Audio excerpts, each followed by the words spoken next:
Let's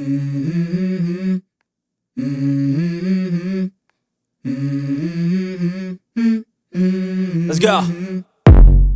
In the second game of the doubleheader to kick off pre-season, the lads took the short ride over to the International Stadium to play a Gateshead team that won promotion to the National League in the 21-22 season and finished a creditable mid-table last year. They will be looking to finish in the playoffs this year and represented a step up in quality from the morning's opponents in South Shields. Once again, Mowbray sent out a mixed team consisting of the first team squad who didn't play in the morning and some fringe and youth players.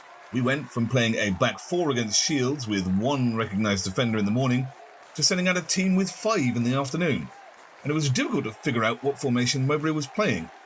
The Hand of Cod started in goal, and then what seemed to be a highly unusual back three of Zach Johnson, fresh from his stint at captaining England under-18s, and if you want to see all his touches in that game, I got a video where you can click on the top right now.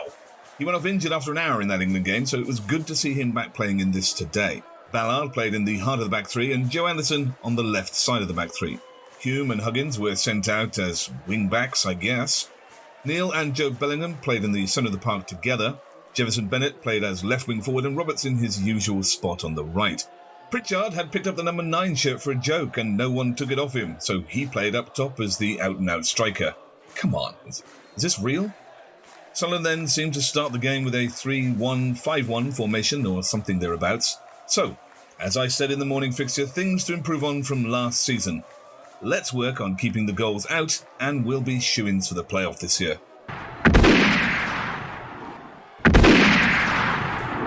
Oh, Christ on a bike. Okay, forget that then. Let's just see what we can learn from the game. For the first half an hour, we struggled to settle in the game and players looked off the pace, but this is the first game for all of them. None of them played against Shields in the morning. Gateshead played fast and on the counter, and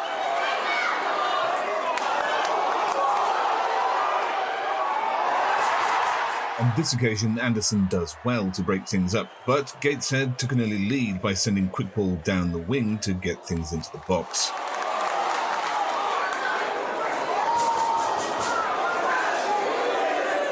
Actually, we recover from the counter and are pretty well set to defend here, but the shot comes off Hume's foot and loops over Bass for 1-0.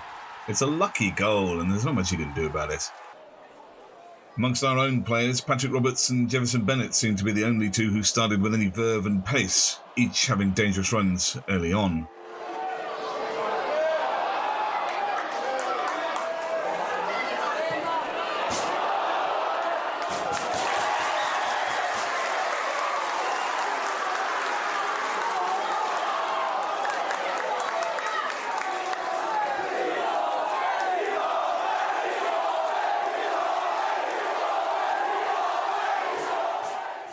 But 2 minutes after Gateshead's first goal, the effervescent Patrick Roberts played a line-splitting pass to Adam Campbell, and the Gateshead forward took full advantage by letting fly with a worldie.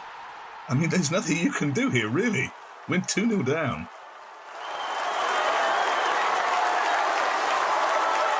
What was clear in the early moments is that just like this morning's game against Shields, the instruction in building possession from the back was for Bass to enter the defensive line, allowing Hume and Huggins to play some distance up the park in midfield. In fact, in this formation, even Anderson went out wide and up the park. I'm sure we'll see more of this setup in the USA, with Mowbray looking to form overloads and free players in midfield and beyond for our technical, pacey players to try and take advantage. It is all about making options up the field. He clearly didn't like the way opposition players were able to box us off for large periods of the game towards the end of last season.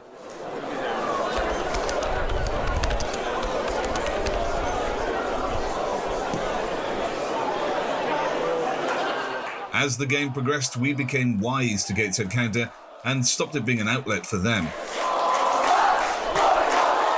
Bass comes up high to cut out this ball down the line.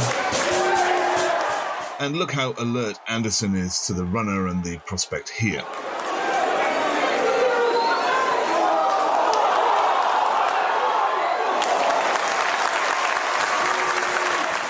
We pressed better and Gateshead were forced to defend in numbers. Gradually, we were taking control of the fixture. Bennette continued to look sharp and crossed again, but there was no one there. Can we please see him again in the USA with perhaps Semedo up top for these crosses?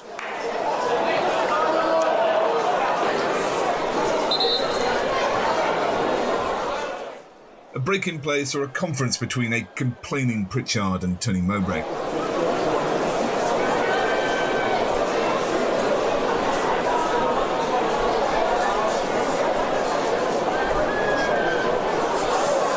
Clearly, it wasn't working for Pritch.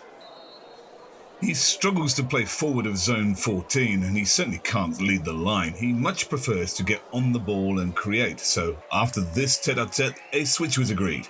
Pritch swapped positions with Bennette, who came in to lead the line, an altogether much better prospect. I get that you want to see what Bennette can do out wide there, but it wasn't working today. Despite Roberts lamenting the fact that Hume was not Ahmad, the positional change did have an immediate impact for us, as on the 38th minute, guess who was back? Yep, Barca's back. Roberts began a sweeping move involving Bellingham and Pritchard to present for Neil, to slot home and pull a goal back.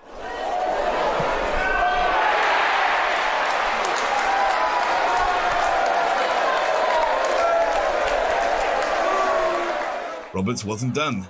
A minute later, he was at it again with this lovely nutmeg. Should we keep a running count of how many megs he succeeds with this season?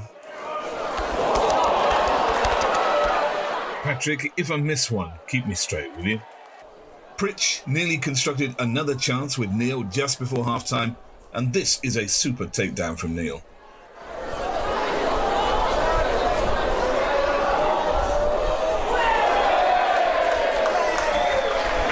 Jobe Bellingham and Neil actually played very well together in Middle Park. Both looked calm and skillful on the ball, repeatedly, and they combined with passes between each other well. We have great options across the midfield now.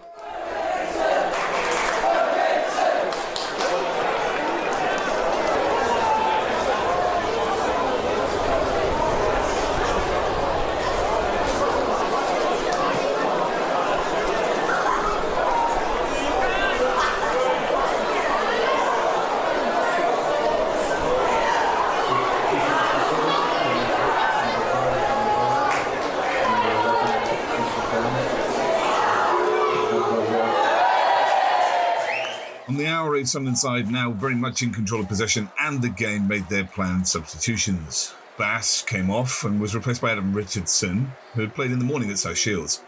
Hume was replaced by Callum Wilson, a 19-year-old signed from Shrewsbury at the same time as Ben Crompton.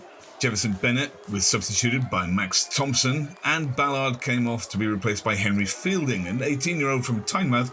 He's been at the club since he was 10. Of these substitutions, Callum Wilson caught the eye, providing an assist for Niall Huggins to make it 2-2. The ball across is played slightly behind Huggins, who has to rescue it, but let's give Wilson credit for the positive running to create the chance in the first place.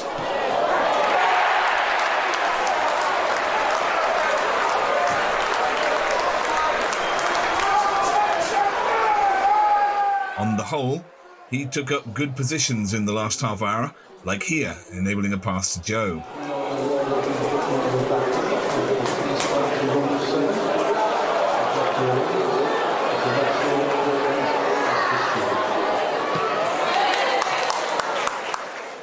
10 minutes later, on the 72nd minute, there were 4 more subs. Huggins came off for Oliver Bainbridge, Anderson for Jack Whittaker. Anderson was solid and has been more confident in play today than I saw last season, so good job there. Whittaker is a local lad from Brighton who played only once for the under-18s last season, and Michael Spellman came on for Patrick Roberts in his second run out of the day, having set up the winner for Chris Rigg against Shields at lunchtime. Then, only 5 minutes later... Oh, come on. How am I supposed to keep up with this? Right. To the best of my ability, this is Tudierov, Luke Bell, Tom Chiabi, and Josh Robertson coming on for Jobe, Zach Johnson, Dan Neil, and Alex Pritchard. Robertson produced some good work down the left to provide a goal for Spellman, who wrapped up proceedings on the 80th minute with this little shot.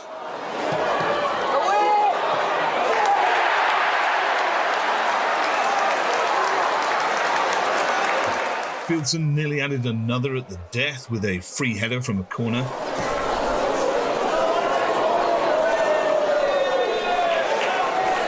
And Spellman nearly danced his way to a second in the final minute.